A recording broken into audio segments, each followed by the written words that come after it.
বদরের প্রান্তর, প্রাণপণ যুদ্ধে অবতীর্ণ মদিনার মুসলিম ফৌজ।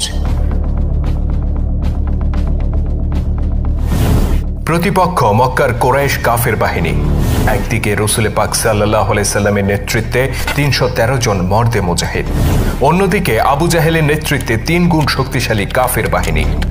একদিকে ছিলেন আমির হামজা আর আলী রাদিয়াল্লাহু তাআলা আনহুর মতো আল্লাহর দুই সিংহ,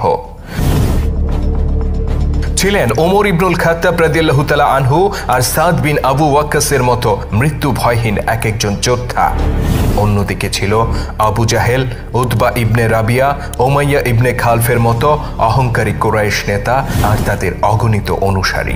প্রতিপক্ষের অধিকাংশই ছিল নিজেদের আত্মীয় স্বজন, কিন্তু সত্য ও মিথ্যার প্রশ্নে আজ তারা দুই দলে বিভক্ত। একদল আল্লাহ ও তার নবীর জন্য জীবন উৎসর্গ করতে প্রস্তুত, অন্য দল ইসলামের আলোকে পৃথিবী থেকে চিরতরে মুছে দিতে প্রাণপণ প্রতিজ্ঞাবদ্ধ। এ ছিল এমন এক যুদ্ধ যেখানে পিতার মৃত্যুতে অশ্রু মুছে উল্লাস প্রকাশ করেছিল ঐরসজাত পুত্র। কোনো বৈষয়িক দ্বন্দ্ব নয়, কোনো পার্থিব চাওয়া নয়, বরং সত্য মিথ্যার প্রশ্নে তারা অস্ত্র ধারণ করেছিল একে অন্যের বিরুদ্ধে।